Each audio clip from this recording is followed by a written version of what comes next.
Red టీవీలో మీ వ్యాపార ప్రకటనల కోసం ఈ నంబర్ని సంప్రదించండి. నమస్తే సార్. నమస్తే. సార్, పవన్ కళ్యాణ్ ఇప్పటికీ ఎక్కడ పోటీ చేస్తున్నారు అనేది ఇంకా స్పష్టంగా చెప్పలేకపోతున్నారు. అండ్ నిన్న వచ్చిన ఆయన భీమవరం నుంచి చేస్తున్నారు అని చెప్పేసి అన్నా కూడా లేదు అంటే స్పష్టంగా చెప్పలేకపోయారు. ఎక్కడ పోటీ చేసిన అంటే ఇప్పుడు నాయకుడు అయితే చెప్పాలి, ఈయనైతే చెప్పలేకపోతున్నారు ఎందుకు? ఇది మామూలుగా అదేది అంటారు కదా, నా నా దారి రహదారి లాగా పవన్ కళ్యాణ్ దారి సపరేట్ దారి. ఆయన మిగతా రెగ్యులర్ రాజకీయ నాయకుల్లాగా ఏది చేయడు, కొంత తేడాగానే చేస్తూ ఉంటాడు. ఇది కూడా ఆ కోవకే వచ్చింది. మామూలుగా అయితే ఎవ్రీ పొలిటికల్ పార్టీ బాస్ ఖచ్చితంగా ముందే అనౌన్స్ చేస్తారు. వాళ్ళకేమీ చివరి నిమిషం వరకు లాగేదే ఉండదు. ఇప్పుడు చంద్రబాబు కుప్పం, జగన్ పులివెందుల, తర్వాత లోకేష్ మంగళగిరి, అట్లా అందరూ కూడా ఏ పార్టీలో అయినా కూడా అనౌన్స్ చేస్తారు. ఇప్పుడు బీజేపీ కూడా ఆమె ఆల్రెడీ పురంధేశ్వరి రాజమండ్రి అని చెప్తున్నారు. అది వాళ్ళు ఇప్పుడే పొత్తుల్లోకి వెళ్ళారు కాబట్టి అనౌన్స్ చేస్తారు. ఆమె ఇంతకుముందు చేసింది రాజంపేటలో చేసింది, ఇప్పుడు రాజమండ్రిలో చేసే అవకాశం ఉంది. సో ఏదేమైనా ఏ పార్టీ నాయకుడైనా ముందుగా డిక్లేర్ చేస్తారు అక్కడ, ఎందుకంటే క్యాడర్ను ప్రిపేర్ చేయడం, అక్కడ విన్నింగ్ అవకాశాలను గట్టిగా చూసుకోవడం, ఇవన్నీ ఉంటాయి. కానీ పవన్ కళ్యాణ్ చేయట్లేదు. పవన్ కళ్యాణ్ ఇప్పటివరకు ఏమేమి వస్తున్నాయి, ఫస్ట్ భీమవరం అన్నారు, మళ్ళీ తిరుపతి అన్నారు, మళ్ళీ లేదు పిఠాపురం అన్నారు, మళ్ళీ మొన్న ఢిల్లీ వదిలి వచ్చినాక అసలు అసెంబ్లీకే లేదు, పార్లమెంట్కే పోటీ చేస్తాడు, పార్లమెంట్ వచ్చి కాకినాడ నియోజకవర్గం నుంచి చేస్తాడని అన్నారు. ఇప్పుడు నిన్న తెలుగుదేశం నుంచి పులవర్తి రామాంజనేయులని ఎక్స్ఎమ్మెల్యే భీమవరం, ఆయన జనసేనలో చేరాడు. సో జనసేనలో చేరి మంగళగిరి ఆఫీసులో ఆయన చేరినప్పుడు పవన్ కళ్యాణ్ మళ్ళీ ఒక స్పీచ్ ఇచ్చాడు. ఆ రామాంజనేయులు చేరిన ఆయన ఏమన్నాడంటే, ఫస్ట్లో నేను ఇక్కడ భీమవరంలో చేరుతున్నానంటే భీమవరం నుంచి నేను పోటీ చేయను, పవన్ గారే చేస్తారు అని ఆయన ప్రకటించేశాడు. మరి ఆయన ముందు అడిగి చెప్పాడా లేకపోతే స్పాంటేనియస్లో చెప్పాడా తెలియదు. రాజకీయ నాయకులు ప్లాన్ లేకుండా ఏం చెప్పరు. మరి ఎలా చెప్పాడనేది ఒకటి ఉంది. దాని తర్వాత పవన్ కళ్యాణ్ వచ్చి విచిత్రమైన విన్యాసాలు చేశాడు. అంటే భీమవరం నాది, నేను వదులుకోను, నన్ను అక్కడ ఓడించినా కూడా నన్ను వాళ్ళు గుండెల్లో పెట్టి చూసుకున్నారు, దాన్ని వదలను నేను అని మాట్లాడాడు. మళ్ళీ భీమవరం నుంచి ఎవరు పోటీ చేసినా ఖచ్చితంగా గెలుస్తారు అని ఇలాంటి భాష మాట్లాడాడు. అంటే నేనే అక్కడ పోటీ చేస్తున్నానని మాట్లాడాలి, ఎవరు పోటీ చేసినా అక్కడ గెలుస్తారు, గెలిపించుకోవాలి అనేది మాట్లాడాడు. తర్వాత ఏమో భీమవరంలో గ్రంథి శ్రీనివాస్ చాలా దుర్మార్గాలు చేస్తున్నాడు, అతను పెద్ద రౌడీ, చివరికి టీ అమ్ముకునే వాళ్ళు, రోడ్ సైడ్ ఉండే వాళ్ళని కూడా వదలట్లేదు అతను, ఆ రౌడీని మనం దించేయాలి అనేది మాట్లాడాడు.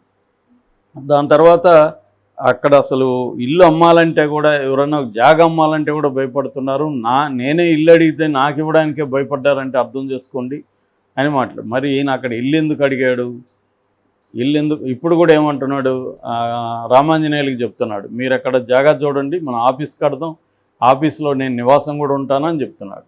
భీమవరంలో ఈయన ఎందుకు నివాసం ఉంటాడు అంటే, వీటన్నిటిని బట్టి భీమవరంలో ఆయన ఏమైనా పోటీ చేస్తాడా అన్న డౌట్లు అయితే మళ్ళీ వస్తున్నాయి. అంటే కావాలనే పవన్ కళ్యాణ్ కన్ఫ్యూజ్ చేయడానికి ట్రై చేస్తున్నాడు. ముందు నుంచి కూడా పవన్ కళ్యాణ్లో ఉండే గొప్ప క్వాలిటీ ఏంటంటే, ఈ కన్ఫ్యూజెస్ పీపుల్. చాలామంది అతనికే కన్ఫ్యూజన్ ఉందని అనుకుంటారు.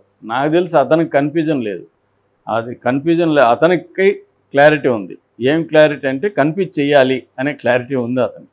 కాబట్టి కన్ఫ్యూజ్ చేస్తుంటాడు. కన్ఫ్యూజ్ చేయడం వెనక ఒక స్ట్రాటజీ ఉంటుంది.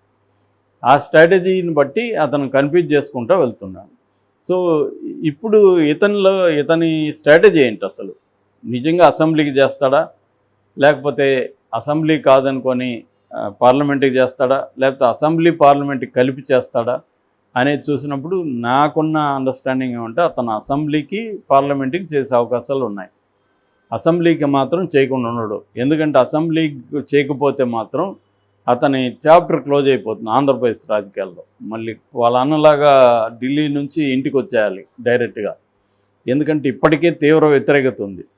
ఈసారి కానీ అసెంబ్లీలో చేయకపోతే అతని చాప్టర్ క్లోజ్. రెండవది, ఓటు ట్రాన్స్ఫర్ కూడా కష్టమైపోతుంది. అసలు చంద్రబాబు ఇతనితో పొత్తెందుకు పెట్టుకున్నాడు, ఇతనికి ఏదో ఒక 6% ఓట్లు వచ్చాయి లాస్ట్ ఎలక్షన్లో. ఇదేమన్నా పెరుగుంటే 1-2% పెరుగుంటుంది. ఎంత పెరిగినా ఒక 5-6% మనకు ఓట్ల వస్తే మనకున్న దేనికి ఇదవుతుంది. లేదంటే ఈ 6 సపరేట్ అయిపోయి మనది వీళ్ళ మధ్య చీలిపోయి జగన్ మళ్ళీ అధికారంలోకి వస్తాడన్న ఒక వ్యూహంతో చంద్రబాబు పొత్తు పెట్టుకున్నాడు.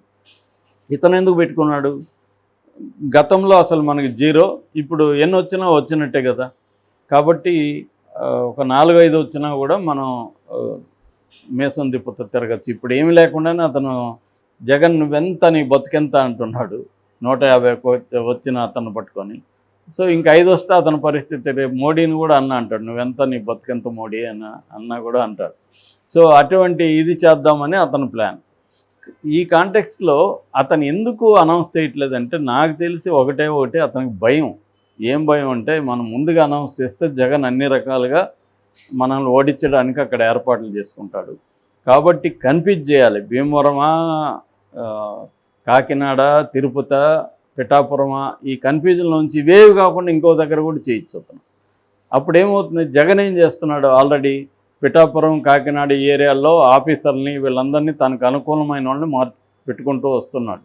దాని మీద కూడా ఈనాడు జ్యోతిలో రాశారు.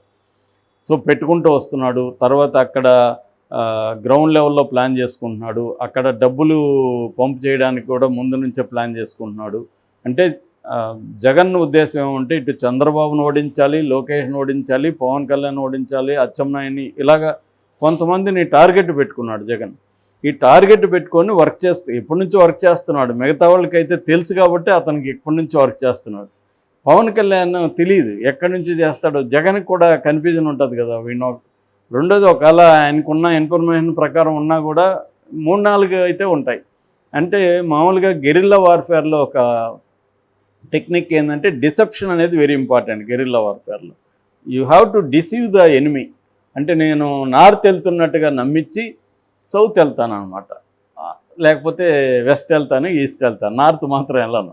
కానీ నార్త్ వెళ్తున్నట్టుగా అందరినీ నమ్మిస్తాను, నా దగ్గర ఉన్న వాళ్ళని కూడా నమ్మిస్తాను అన్నమాట. That is the tactics of guerrilla warfare. So రాజకీయాల్లో కూడా పవన్ కళ్యాణ్ ఇది అమలు చేస్తున్నాడు.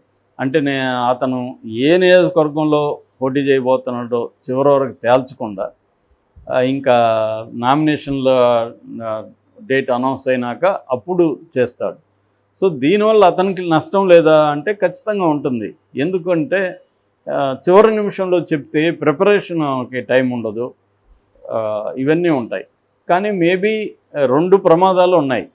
ముందే చెప్తేమో జగన్ ప్లాన్ చేసుకుంటాడు ఓడించడానికి, ముందే చెప్పకపోతేమో ప్రిపరేషన్కి తగిన టైం ఉండదు.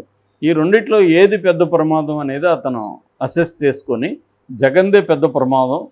సో కాబట్టి మనం ఈ ఎన్నికల కోడ్ ఒకసారి వచ్చేసినాక జగన్ ఎవరిని ఆఫీసర్ని అపాయింట్ చేయలేడు.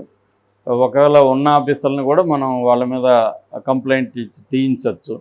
కాబట్టి ఎన్నికల కోడ్ వచ్చి అనౌన్స్ అయినాక అప్పుడు పవన్ కళ్యాణ్ అనౌన్స్ చేస్తాడు. అప్పుడేంటంటే జగన్ ఈ ఆఫీసర్ని వీళ్ళంతా మేనేజ్ చేయలేడు, ఒకటి కట్ అయిపోతుంది.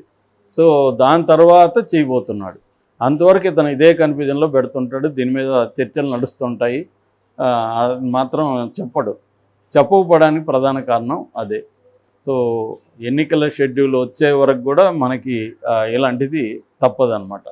సో దీన్ని జగన్ కూడా ఇవన్నీ గమనిస్తూ జగన్ కూడా మల్టిపుల్ గేమ్స్ ఆడుతున్నాడు. అందుకని జగన్ కూడా ఏంటంటే ఏ నియోజకవర్గంలో చాలా నియోజకవర్గంలో పెట్టిన వాళ్ళని మళ్ళీ మార్చడం, వాళ్ళని తీసుకొచ్చి ఇంకొకటి పెట్టడం, జగన్ కూడా సేమ్ గేమ్ ఆడుతున్నాడు. అందుకని ఇప్పటివరకు జగన్ కూడా కంప్లీట్గా 175 లిస్టు ప్రకటించలేదు.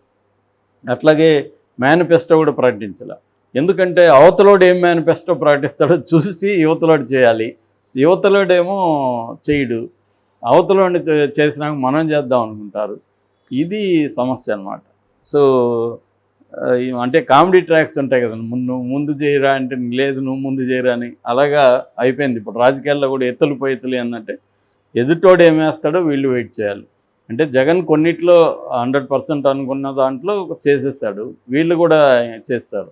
అందరికంటే ఏంటంటే పవన్ కళ్యాణ్ ఇప్పుడు 7 నియోజకవర్గాల్లో మాత్రమే అనౌన్స్ చేశాడు. ఇంకా 14 ఉన్నాయి. ఈ 14లో ఏం చేస్తారనేది ఇప్పటివరకు ఎవరికి తెలియదు. అందులో తందె కూడా ఉంది. సో నిజానికి 14 అనౌన్స్ చేయొచ్చు ఆయన, ఎందుకంటే ఎప్పటి నుంచో వర్క్ చేస్తున్నాడు, చేయట్లేదు. ఇప్పుడు అందుకని ఏం చేస్తున్నారు, తెలుగుదేశం నుంచే కొంతమందిని అటు పంపిస్తున్నాడు చంద్రబాబు. లేకపోతే ఈ పులవర్తి రామాంజనేయులు తెలుగుదేశం నుంచి జనసేనలోకి పోవాల్సిన అవసరం ఏంటి? వాళ్ళది కూడా పొత్తులో ఉన్న మిత్రపక్షమే కదా. సో అది మేజర్గా.